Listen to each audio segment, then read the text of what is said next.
لوگو اپنے پروردگار کی عبادت کرو جس نے تم کو اور تم سے پہلے لوگوں کو پیدا کیا تاکہ تم اس کے عذاب سے بچو، جس نے تمہارے لیے زمین کو بچھونا اور آسمان کو چھت بنایا اور آسمان سے مے برسا کر تمہارے کھانے کے لیے انواع و اقسام کے میوے پیدا کیے، پس کسی کو اللہ کا ہمسر نہ بناؤ اور تم جانتے تو ہو۔ اور اگر تم کو اس کتاب میں جو ہم نے اپنے بندے پر نازل فرمائی ہے کچھ شک ہو تو اسی طرح کی ایک صورت تم بھی بنا لاؤ اور اللہ کے سوا جو تمہارے مددگار ہوں ان کو بھی بلا لو اگر تم سچے ہو۔ پھر اگر ایسا نہ کر سکو اور ہرگز نہیں کر سکو گے تو اس آگ سے ڈرو جس کا ایندھن آدمی اور پتھر ہوں گے اور جو کافروں کے لیے تیار کی گئی ہے۔ اور جو لوگ ایمان لائے اور نیک عمل کرتے رہے ان کو خوشخبری سنا دو کہ ان کے لیے نعمت کے باغ ہیں جن کے نیچے نہریں بہہ رہی ہیں، جب انہیں ان میں سے کسی قسم کا میوہ کھانے کو دیا جائے گا تو کہیں گے یہ تو وہی ہے جو ہم کو پہلے دیا گیا تھا، اور ان کو ایک دوسرے کے ہم شکل میوے دیے جائیں گے اور وہاں ان کے لیے پاک بیویاں ہوں گی اور وہ بہشتوں میں ہمیشہ رہیں گے۔ اللہ اس بات سے آر نہیں کرتا کہ مچھر یا اس سے بڑھ کر کسی چیز مثلا مکھی مکڑی وغیرہ کی مثال بیان فرمائے۔ اب جو مومن ہیں وہ یقین کرتے ہیں کہ وہ ان کے پروردگار کی طرف سے سچ ہے،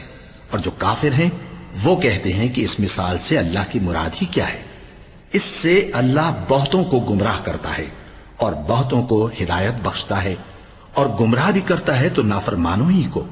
جو اللہ کے اقرار کو مضبوط کرنے کے بعد توڑ دیتے ہیں، اور جس چیز یعنی رشتہ قرابت کے جوڑے رکھنے کا اللہ نے حکم دیا ہے اس کو قطع کیے ڈالتے ہیں اور زمین میں خرابی کرتے ہیں، یہی لوگ نقصان اٹھانے والے ہیں۔ کافرو، تم اللہ سے کیوں کر منکر ہو سکتے ہو؟ جس حال میں کہ تم بے جان تھے تو اس نے تم کو جان بخشی، پھر وہی تم کو مارتا ہے، پھر وہی تم کو زندہ کرے گا، پھر تم اسی کی طرف لوٹائے جاؤ گے۔ وہی تو ہے جس نے سب چیزیں جو زمین میں ہیں تمہارے لیے پیدا کی، پھر آسمانوں کی طرف متوجہ ہوا تو ان کو ٹھیک ٹھیک 7 آسمان بنا دیا، اور وہ ہر چیز سے خبردار ہے۔ اور وہ وقت یاد کرنے کے قابل ہے جب تمہارے پروردگار نے فرشتوں سے فرمایا کہ میں زمین میں اپنا نائب بنانے والا ہوں۔ انہوں نے کہا کیا تو اس میں ایسے شخص کو نائب بنانا چاہتا ہے جو خرابیاں کرے اور کچھ تو خون کرتا پھرے؟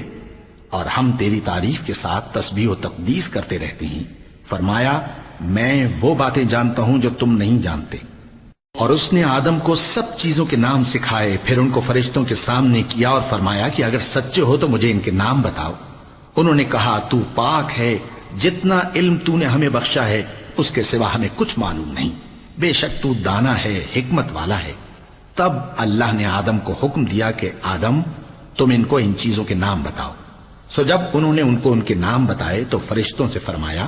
کیا میں نے تم سے نہیں کہا تھا کہ میں آسمانوں اور زمین کی سب پوشیدہ باتیں جانتا ہوں، اور جو تم ظاہر کرتے ہو اور جو پوشیدہ کرتے ہو سب مجھ کو معلوم ہے۔ اور جب ہم نے فرشتوں کو حکم دیا کہ آدم کے آگے سجدہ کرو تو وہ سب سجدے میں گر پڑے مگر شیطان نے انکار کیا اور غرور میں آ کر کافر بن گیا۔ اور ہم نے کہا کہ اے آدم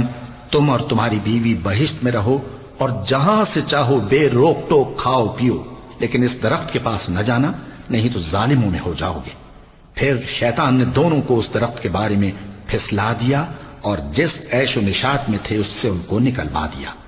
تب ہم نے حکم دیا کہ بہشت بری سے چلے جاؤ، تم ایک دوسرے کے دشمن ہو،